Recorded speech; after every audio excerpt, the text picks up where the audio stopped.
पूरी तौर से संविधान की धारा अनुच्छेद 161 और क्रिमिनल प्रोसीजर कोड की धारा 433A में पूरी शक्ति प्रदान है और वो ऐसे मामलों में जहां पर कि दंड को सजाए मौत से घटा करके आजीवन कारावास के लिए कर दिया गया है, वहां प्रांतीय सरकार अपनी संवैधानिक शक्तियों का प्रयोग करके उनको रिलीज कर सकती है।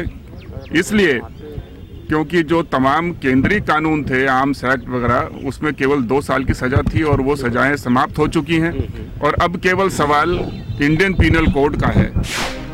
वाज़ेह है कि साबिक वजीर आजम राजीव गांधी के कातिलों को रिहा करने के तमिलनाडु की जयललिता हुकूमत के फैसले के खिलाफ मरकजी हुकूमत ने सुप्रीम कोर्ट का दरवाजा खटखटाया था। राहुल गांधी ने भी तमिलनाडु हुकूमत के फैसले पर अफसोस का इजहार किया। उन्होंने कहा कि जब एक वजीर आजम के कातिलों को रिहा किया जा सकता है तो फिर आम आदमी क्या उम्मीद लेकर जिएगा। जबकि राहुल के बयान के बाद जयललिता ने कहा था कि अगर मरकजी हुकूमत 3 दिन में जवाब नहीं देती तो कैदियों को रिहा कर दिया जाएगा। वाज़ेह है कि राहुल के बेहद इमोशनल मुद्दे पर मरकजी हुकूमत उनके साथ खड़ी है। वजीर आजम मनमोहन ने भी इस पर कहा कि किसी पार्टी या हुकूमत को दहशतगर्दों के लिए नरमी नहीं बरतनी चाहिए। साथ ही कांग्रेस इस मसले पर नरेंद्र मोदी की चुप्पी को भी तनकीद का निशाना बना रही है। आईन एक्सपर्ट का मानना है कि फांसी को उम्र कैद में बदलने या सजा में ढील देने का हक सिर्फ मुल्क के सदर या सुप्रीम कोर्ट के पास होता है। लेकिन जयललिता ने यह कदम किस बुनियाद पर उठाया, ये सोचने वाली बात है। वहीं कानून के जानकारों का ये भी कहना है कि जिन मामलों में इस्तेगासा रियासती हुकूमत के पास होता है वो 14 साल के बाद रिहाई का फैसला ले सकती है। लेकिन अगर केस सीबीआई या दूसरी मरकजी एजेंसी के पास हो तो मरकजी हुकूमत की रजामंदी के बगैर उन्हें रिहा नहीं किया जा सकता। कैमरा पर्सन धर्मेंद्र के साथ दिल्ली से मुंसिफ के लिए रईस सिद्दीकी। नेशनल कॉन्फ्रेंस के लीडर मुस्तफा कमाल ने राजीव गांधी के कातिलों की सजा में तब्दीली से मुतालिक सुप्रीम कोर्ट के फैसले पर सख्त तनकीद की है। मेरे न चाहने के बावजूद भी ये कहना चाहूंगा कि कुछ वक्त से अपना जो उच्चतम न्यायालय है, सुप्रीम कोर्ट है, वो विवादों में घेरा जा रहा है, कंट्रोवर्सीज में पड़ रहा है, जो पहले कभी नहीं होता था। और उसकी वजह यही है कि इस केस में राजीव गांधी के हत्यारों को की जो मौत की सजा है उसको दिलसुख नगर बम धमाका हुए 1 साल मुकम्मल हुए हैं। धमाके में 18 अफराद हलाक और 100 से ज्यादा अफराद जख्मी हुए थे। पेश है मुंसिफ टीवी की खास रिपोर्ट।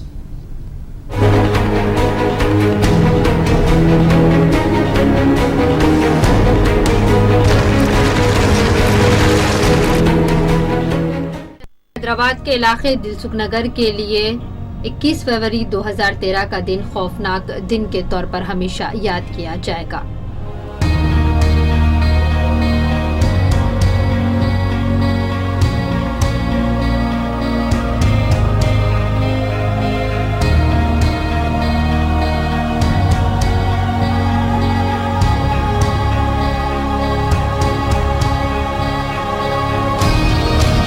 क्योंकि आज ही के दिन दिलसुख नगर के इलाके में 2 बॉम्ब ब्लास्ट हुए थे, जिसमें कई लोग हलाक और कई शदीद जख्मी हुए थे। इस धमाके की याद अवाम के दिलो दिमाग पर छाई हुई है और अगर इस खौफनाक धमाके को याद किया जाए तो इंसान को वो दहला कर रख दे। बेशक इस बॉम्ब ब्लास्ट को हुए 1 साल का अरसा गुजर चुका है और इस 1 साल के बीच हैदराबाद की अवाम ने सियासी उथल पुथल, महंगाई और तेलंगाना की जद्दोजहद में इतनी मसरूफ हो गई कि अवाम के दिलो दिमाग में इस वाक़े का असर धुंधला सा पड़ गया है। लेकिन जिन लोगों ने इस भयानक दिन को झेला है वो आज भी अपनी जिंदगियों से जूझ रहे हैं। इस भयानक खौफनाक हादसे में कई लोगों ने अपनी जान और माल को खोया है। आज 1 साल होने के लिए आ रहा है। 1 साल पहले आज ही के दिन 21 फरवरी 2013 को हैदराबाद में यहीं पे 2 ब्लास्ट हुए थे 2 मिनट में 2 ब्लास्ट, हर एक लोगों को एक आतंक का अभी भी जो सदमा है, लोग अभी भी उससे बेहतर तरीके से उभर नहीं पाए।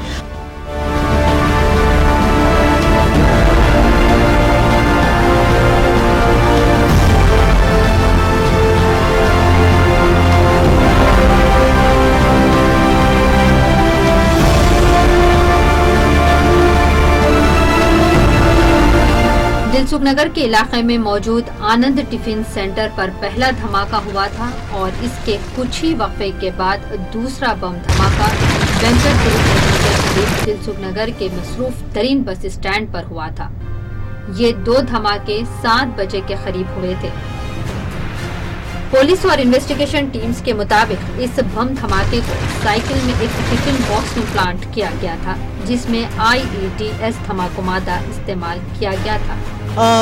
मेरे साथ मेरा कोलिग सुजाता भी है। हम दोनों निकल पड़े हैं। वो जो हादसा था, जो दर्दनाक हादसा था, उसके बारे में अभी भी लोग क्या बोल रहे हैं, लोग क्या सोच रहे हैं, पब्लिक सिक्योरिटी क्या है हैदराबाद में, चलिए हम लोग बात करते हैं। अभी 1 साल हो गए ना, अभी भी सिक्योरिटी नहीं है, कुछ भी नहीं है। ये मेट्रो रेंज चल रहा, वो भी ज़्यादा रश है।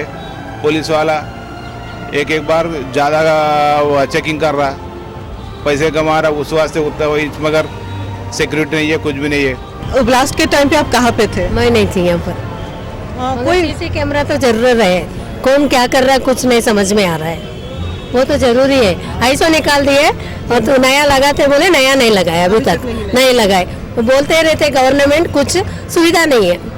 अभी हम वेंकटगिरी सिनेमा हॉल के पास है। उस दिन यहाँ पे भी ब्लास्ट हुआ था, जो सेकंड ब्लास्ट हुआ था। यहाँ पे पान शॉप वाला है हमारा, जो आई विटनेस है वो ब्लास्ट के। चलिए उनसे पूछते हैं। संगापा जी, ये बताइए, उस दिन आप यहाँ पे ही थे जब ब्लास्ट हुआ था 1 साल पहले? यहीं थे। आप क्या कर रहे थे, कैसे हुआ, आपका जो एक्सपीरियंस है वो बताइए। यहीं बैठे थे, उधर फुटती थी और बंद करो बोलते, बंद करके उधर को भाग गए, सब जने को भगा दिया। कितने लोग थे यहाँ? वो जने थे किधर के उधर, सब जने भाग गए। आपको कुछ याद है कितने लोग मरे, कैसा था? थोड़ा दूर हुआ, वो यहाँ पे नजदीक नहीं हुआ, थोड़ा नीचे हुआ चौरासे पे। अच्छा, उसके बाद? हाँ, हम इधर से बंद करके घर को बचे। सो आप लोगों ने सुना और देखा भी है, ये जगह जो है इतना बिजी, सिटी के अंदर इतना बिजी है, जहाँ पे बहुत सारे स्टूडेंट्स पढ़ते हैं, बहुत सारे कॉलेजेस है, सिनेमा हॉल्स है, टेम्पल्स है। लेकिन सेफ्टी के मैटर में जो 1 साल पहले AP public safety enforcement 2013 law apply हुआ था, आप अगर देखेंगे तो सीसी कैमरा का हालत भी ठीक तरह नहीं है। यहाँ पे सीसी कैमरा लगाना है, जो अभी भी नहीं लगाया गया है। और यहाँ पे जो बहुत सारे, सुजाता, यहाँ ये हादसा जो है सुजाता, इतने लोगों ने, करीबन 100 से भी ज़्यादा लोग इंजर्ड हुए हैं, जो अभी तक सुजाता ठीक नहीं हुए हैं। बहुत सारे स्टूडेंट भी मरे हैं। ये हादसा एक ऐसा है, शायद लोग कभी भी नहीं भूलेंगे। बहुत सारे अपने लोगों ने अपना लोगों को खोया है, किसी का पापा मर गए तो किसी का बेटा मर गए हैं। सुजाता, ये हादसा याद भी करे तो अभी भी लोगों का रोंगटे खड़ा हो जाता है। बहुत PM, CM, शिंदे भी आए थे यहाँ पे, लेकिन आज भी कंपनसेशन के नाम पे विक्टिम्स जो है, आज भी जो कंपनसेशन सेंट्रल गवर्नमेंट से 2 लाख का कंपनसेशन बोले थे, आज भी नहीं दिया गया। हैदराबाद के हालत के पहले पब्लिक को अपन नजर देना, कहीं को बोलते पब्लिक हमेशा जो लीडर्स बोल रहे ना उनके साथ ही जाते, मगर अपना क्या है बोल के कौन भी नहीं सोचता। वो बड़ी गलती है पब्लिक की।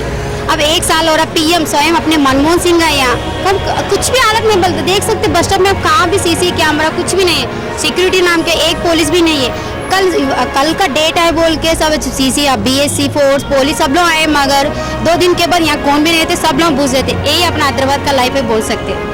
जैसे सुजाता ने बताया, आप भी यहाँ पे देखेंगे, मैं आई थिंक लास्ट वीक भी इस रास्ते से गई थी, लेकिन यहाँ पे इतना सिक्योरिटी नहीं थे सुजाता। लेकिन ये हादसा जो आज का हादसा है, कल से ही आपको यहाँ पे सिक्योरिटी दिखाई दे रहे हैं। मतलब जब सिचुएशन क्रिएट होता है तभी सब लोग सतर्क हो जाते हैं, AP पुलिस सतर्क हो जाता है।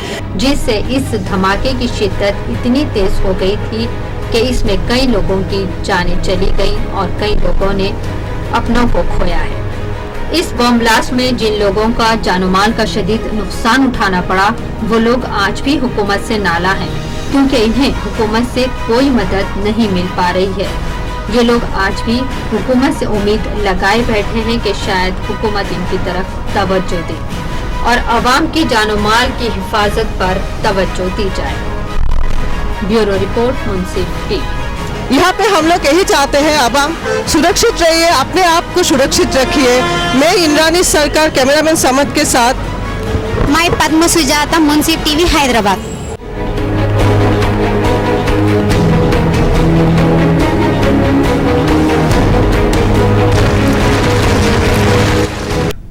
नाज़रीन, नेशनल न्यूज़ में फिलहाल इतना ही, लेकिन ताज़ा अपडेट्स के लिए आप देखते रहिए मुंसिफ टीवी। और अब हमें दीजिए इजाज़त। अल्लाह हाफिज़।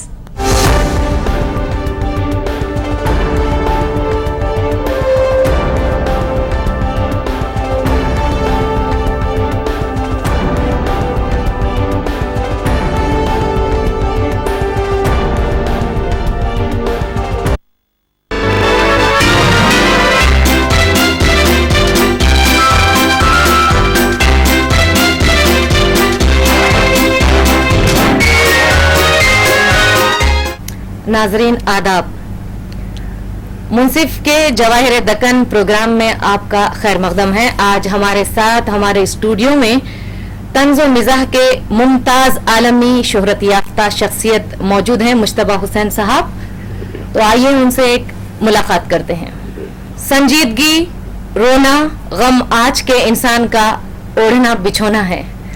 अगर ऐसे में तंज़ो मिज़ाह की चाशनी ना हो तो जिंदगी का लुत्फ बिल्कुल जिंदगी बेमज़ा हो जाती है। तो इस ज़मीन में सबसे पहले मैं आपसे ये जानना चाहूंगी कि आप अपने खानदानी पस मंजर के बारे में कुछ बताएं। जी। सबसे पहले तो नसीम, मैं मुंसिफ टीवी का शुक्रगुजार हूँ कि उन्होंने आज मुझे, यानी मतलब मेरी मिज़ानिगारी के 50 साल पूरे होने पर मुझे यहाँ आने की दावत दी। जाहिर है कि 50 बरस बहुत भी होते हैं, और देखा जाए तो तारीख के इतने बड़े अरसे में 50 बरस की कोई अहमियत भी नहीं है, मगर ये कि बहरहाल एक संग मील है। 50 बरस से मैं इस मैदान में मतलब सरगर्म हूँ, और खुशी होती है फितरी तौर पे। अब मुझे आपने ख़ानदानी पस मंज़र के बारे में आपने कहा कि मैं बताऊँ, तो मेरा ताल्लुक़ रियासत, बल्कि साबिक़ रियासत हैदराबाद में कहूँगा, इसलिए कि साबिक़ रियासत हैदराबाद में महाराष्ट्र और तेलंगाना और कर्नाटका के तीनों इलाके मिले हुए थे। तो मेरा आबादी वतन जो है वो उस्मानाबाद है, जो महाराष्ट्र में इस वक्त है। तो मेरे वालिद तहसीलदार थे पेशे से, और वो गुलबर्गे पे तहसीलदार थे, गुलबर्गे पे थे। तो वहाँ उनकी तैनाती वो थी तहसीलदार की हैसियत से, और उनको बचपन से शेर व अदब का बड़ा ज़ौक़ था। घर में हमारे यहाँ बड़ी किताबें थी, यानी मतलब यानी असातिज़ा के दीवान थे, गालिब का दीवान था, और मौलाना शिबली की किताबें, बहरहाल इस तरह की दुनिया भर की किताबें। सर सैयद की तहरीक का भी हमारे वालिद पे बड़ा असर था। तो वो इन सब चीज़ों को, डिप्टी नज़ीर अहमद की किताबें जो पढ़ी जाती थी, घर में हमारे बहुत सी किताबों का ज़ख़ीरा था। इनसे हटके मेरे जो दो बड़े भाई, मेरे महबूब हुसैन जिगर और इब्राहिम जलीस, अदबी ज़ौक़ तो था ही था, मगर लिखने की तरफ राग़िब होने का सबब जो है वो मेरे दो बड़े भाई थे। महबूब हुसैन जिगर मेरे से उम्र में 18-19 बरस बड़े थे, और वो सहाफ़ी की हैसियत से उन्होंने बाद में शोहरत पाई, वरना वो शुरुआत उन्होंने की अदब में अफसाना निगारी की हैसियत से। अफसाना निगार उस्मानिया यूनिवर्सिटी से उन्होंने ग्रेजुएशन किया था, और वो एक सहाफ़ी के तौर पे उन्होंने बड़ी यानी उर्दू अदब में, उर्दू सहाफ़त में बहुत बड़ा बुलंद मर्तबा हासिल किया। वो मेरे बड़े भाई थे, उनको भी हम देखते थे कि सब शेर व अदब की तरफ दिलचस्पी है। उनसे जो छोटे भाई मेरे थे, इब्राहिम जलीस, जो तीसरे नंबर के, वो अफसाना निगार की हैसियत से उन्होंने अलीगढ़ में तालीम हासिल की। जैसा कि मैंने बताया कि मेरे वालिद सर सैयद की तहरीक से बड़े मुतासिर भी थे, और अंग्रेजी तालीम वगैरह। तो अलीगढ़ उन्होंने पढ़ने के लिए मेरे छोटे भाई इब्राहिम जलीस को भेजा, और उन्होंने नहायत कम उम्र में उन्हें बड़ी शोहरत, मुल्कगीर शोहरत मिली। उनका ज़र्द चेहरे जो पहला मजमुआ था उनका अफसानों का, वो जब छपा है तो उनकी उम्र बड़ी मुश्किल से 23 बरस की होगी, 23-24 बरस की उम्र थी। तो उनको हिंदुस्तान गिर शोहरत हासिल हुई, और इन दोनों बड़े भाइयों की वजह से मुझ में लिखने का, किताबें, क्योंकि घर में किताबें तो ही थी, तो एक मेरा माहौल, खानदानी माहौल जो था वो एक इल्मी पस मंजर का था।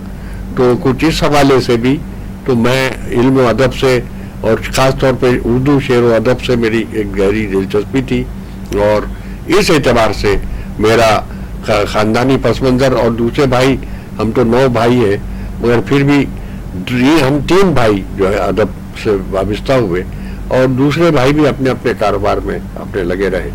तो ये तो मेरा ख़ानदानी पस मंजर हुआ, और मैंने ज़्यादातर मेरी तालीम इब्तदाई जो है गुलबर्गे में हुई, गुलबर्गे में, और कुछ तालीम उस्मानाबाद में भी हुई। तो मैंने मैट्रिकुलेशन का इम्तिहान और इंटरमीडिएट का इम्तिहान वही कर्नाटका, गुलबर्गा, ज़िला गुलबर्गा से ही वो मैंने कामयाब किया, और उसके बाद फिर उस्मानिया यूनिवर्सिटी में ग्रेजुएशन के लिए जाना।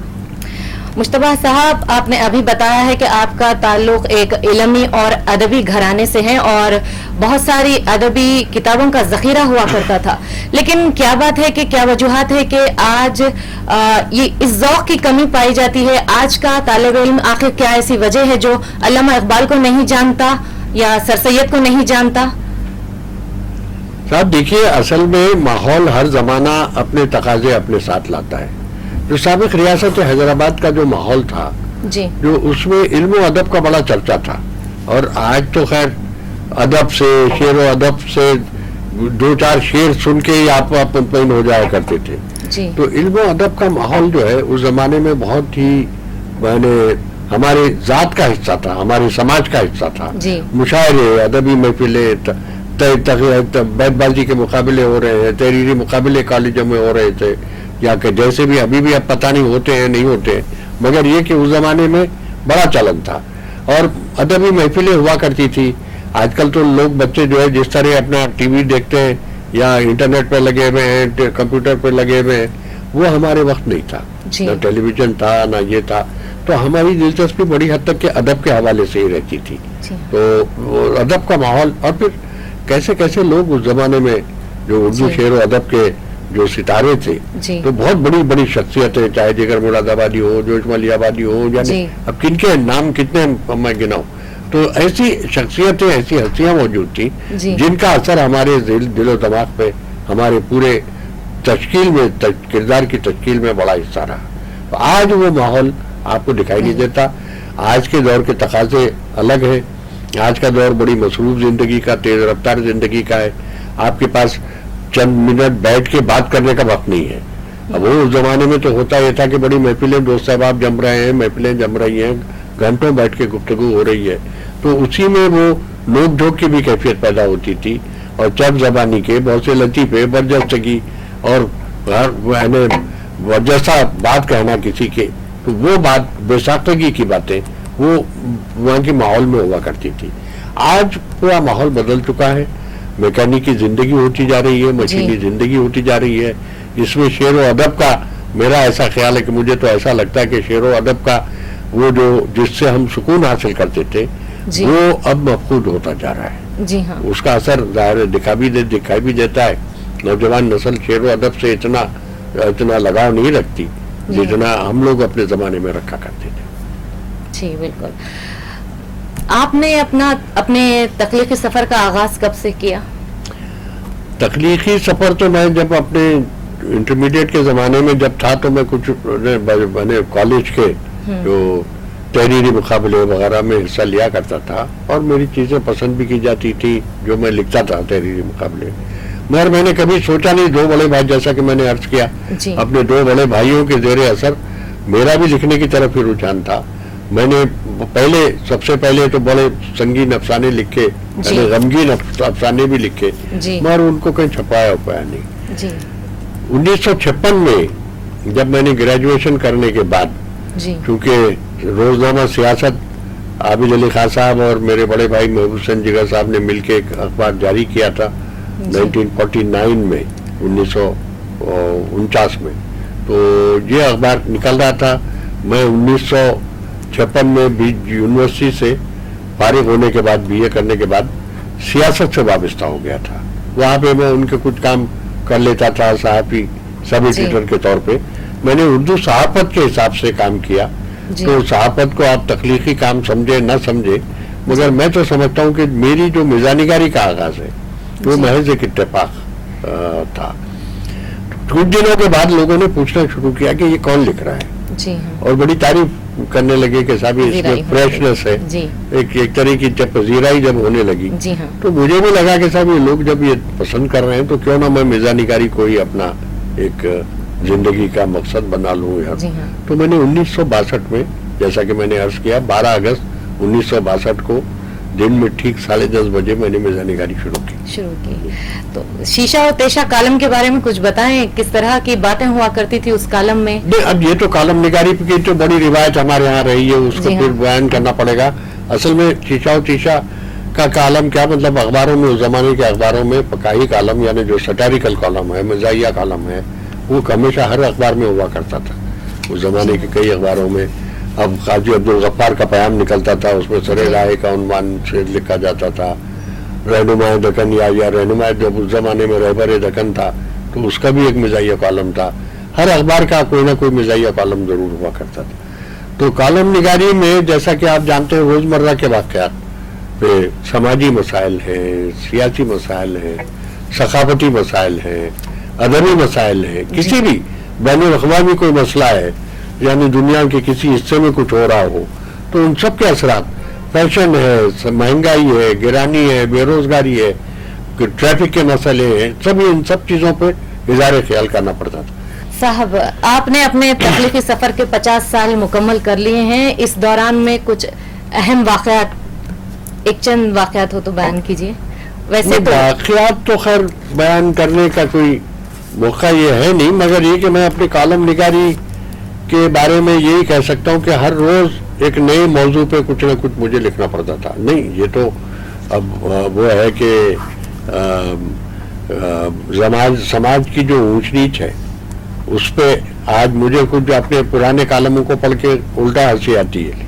इसलिए आती है कि साहब बाज़ मौज़ूआत ऐसे थे जैसे उन पे उसका मजाक उड़ाया जाना मुनासिब नहीं था, मगर हमने मजाक उड़ाया। तब जैसे ट्रैफिक, जब मोज़मजाई मार्केट पे पहले यहाँ ट्रैफिक सिग्नल लगा तो हालांकि पहले ट्रैफिक सिग्नलों का कोई रिवाज ही नहीं था, मगर इसके बावजूद जब यहाँ शुरू हुआ पहली मरतबा तो मुझे लगा आदमी खड़ा हुआ है बिला वजह 5-5, 3-3 मिनट, 2-2 मिनट जब तक सिग्नल ना मिले चले। पहले तो किसी भी तरह ट्रैफिक चलता था तो मैंने उसका मजाक उड़ाया था। आज मुझे उस पर अफसोस होता है कि साहब मैंने कैसी एक साइंटिफिक एक वो था, एक ऑर्गेनाइज ढंग से ट्रैफिक को चलाने का सिलसिला था, तो उसका मजाक उड़ाने का तो कोई वो नहीं हो जाता है कभी कभी। तो मैंने बाद में अब तो वो अच्छी आती है कि जब मैंने एक अच्छी चीज का ट्रैफिक सिग्नल, तो बगैर ट्रैफिक सिग्नलों के तो आजकल सड़क पे चलना ही मुश्किल है। ट्रैफिक सिग्नल तो जरूरी है, पहले ही वैसे ही जो है सड़कें चलने के काम यानी सड़कों में यानी मतलब ट्रैफिक इतनी रहती है कि कंट्रोल करना भी वैसे मुश्किल है। मगर मैंने उस जमाने में जब मजाक उड़ाया तो उस वक्त मुझे लगा कि साहब मैंने गलत काम किया था। तो बहुत से वाकयात हैं, कई वाकयात ऐसे हैं जिसका यानी जिक्र भी करना, मैं बुनियादी तौर पे मैं तो ये समझता हूँ कि जो तंज़ो मिज़ाज होता है जी, वो बहुत ही गमगीन आदमी होता है बुनियादी तौर पे, बड़ा गमगीन आदमी होता है और वो यानी कोशिश ये करता है कि अपने गम को अंगेज कर ले अपने अंदर। समाज के सामने जब तंज़ो मिज़ाज आता है तो वो अपने खुद चेहरे पे खुशगवारी जारी रखता है, उसके लिए जरूरी है को खुशगवारी जारी रहे और वो गमगीनी की बातें, तो समाज उससे तवक्को भी ये करता है कि वो कुछ हंसाएगा, खुशदिली की बातें करेगा, जिंदा दिली की बातें करेगा ये। मगर मैं बुनियादी तौर पे जब मैं लिख लेता हूँ, लिखते समय मुझे एहसास होता है कि मैं अवाम के सामने जा रहा हूँ, मिजाज के जो शौकीन है उनके सामने जा रहा हूँ, तो मैं कैफियत अपने अंदर ऐसी पैदा कर लेता हूँ। आपने देखा होगा कि जैसे सूरजमुखी का फूल है वो अपनी जो शक्ल जो है, अपना चेहरा जो है वो हमेशा रोशनी की तरफ रखता है।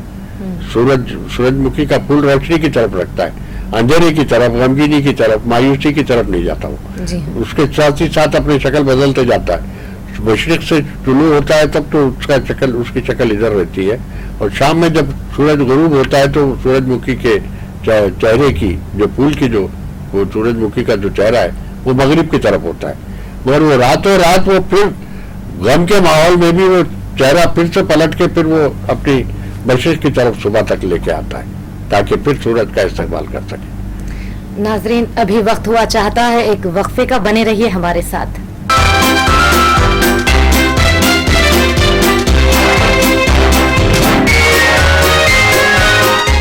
बॉलीवुड की दुनिया भी कभी खुशी कभी गम की तरह होती है, कभी दुश्मनी की खबरें तो कभी होती है दोस्ती की चर्चा, कभी फ्लॉप फिल्मों का गम तो कभी होता है हिट फिल्मों का जश्न, कभी फिल्म मिलने की खुशी तो कभी फिल्म छिन जाने का गम। बॉलीवुड की इन चटपटी खबरों को जानने के लिए देखिए ग्लैमर की खबरें हमारे साथ रोजाना शाम 6 बजे सिर्फ टीवी पर।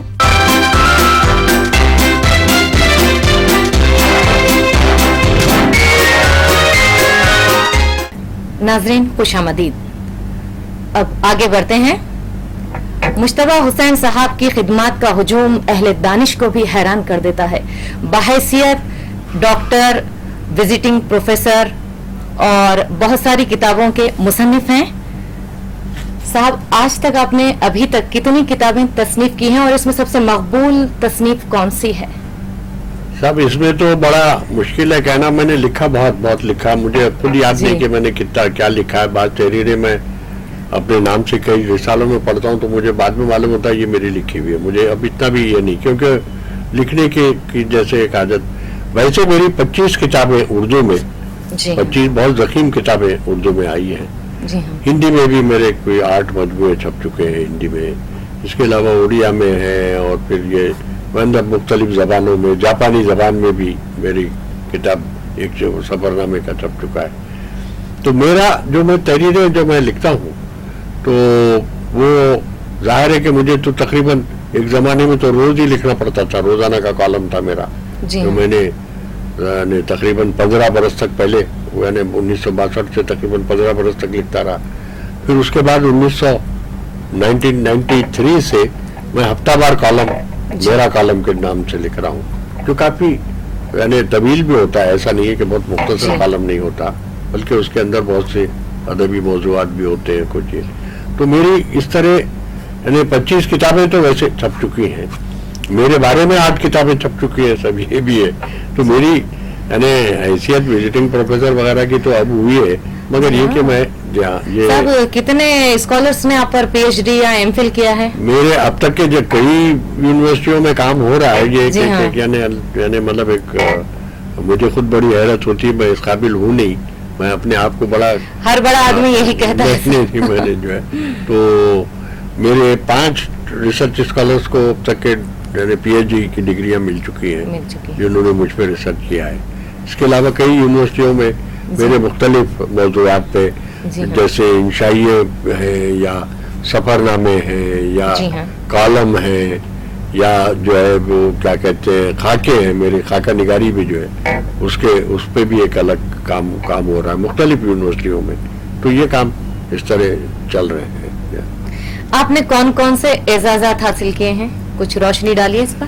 अब ये तो खैर कहना, बेशुमार इनामात मिले मुझे, ये अलबत्ता जरूर मैं कहूँगा पद्मश्री अवार्ड याफ्ता भी हैं आप। तो खैर पद्मश्री का अवार्ड याफ्ता तो हूँ ही, मगर ये कि मुझे एक बात मैं जरूर अर्ज करूँगा कि शुरू में जब मैंने लिखना शुरू किया, उर्दू में लिखना शुरू किया जब ये, तो कोई 18 बरस तक उर्दू में मुझे लिखता रहा मैं, और ऐसे वैसे हिंदुस्तान की शोहरत भी हासिल हुई मुझे, मगर ये कि मुझे कोई अवार्ड किसी से नहीं मिला था। जी हाँ। और जो पहला अवार्ड मिला मुझे वो उर्दू की तरफ से नहीं मिला। जी हाँ। वो उड़िया जबान की एक तंजीम है, सरस साहित्य समिति। जी हाँ। उन्होंने मुझे बुला के हास्य रतन का 1980 में, जी हाँ। 1980 में हास्य रतन का खिताब मुझे दिया उन्होंने। जी हाँ। असल में वहाँ के उड़ीसा के यानी मतलब भुवनेश्वर के नहीं बल्कि कटक में कहना चाहिए, कटक के बहुत मशहूर तंजो मिजानिगार थे उड़िया के। जी। वो मेरा कॉलम छपता था, मेरे मज़ामीन हिंदी के मशहूर टाइम्स ऑफ इंडिया के हिंदी रिसाले धर्मयुग में। जी। धर्मयुग में मेरे अक्सर बैठे ठाले एक उनका कॉलम था, उसमें मेरे मज़ामीन छप जाया करते थे। तो ये हिंदी से उन्होंने मेरे हिंदी से उर्दू से नहीं किया रहा, हिंदी से लेके उड़िया में ट्रांसलेट किया उसको, उड़िया में ट्रांसलेट करके वो छापते रहे अपने यहाँ। उनका भी एक मैगजीन था तंजो मिर्जा का, डगरू के नाम से निकालते थे, तो उसमें वो छापते रहे। تو وہ جب وہ मतलब काफ़ी मज़ामीन जमा हो गए तो उन्होंने एक किताब छापी मेरी किताब उड़िया ज़बान में और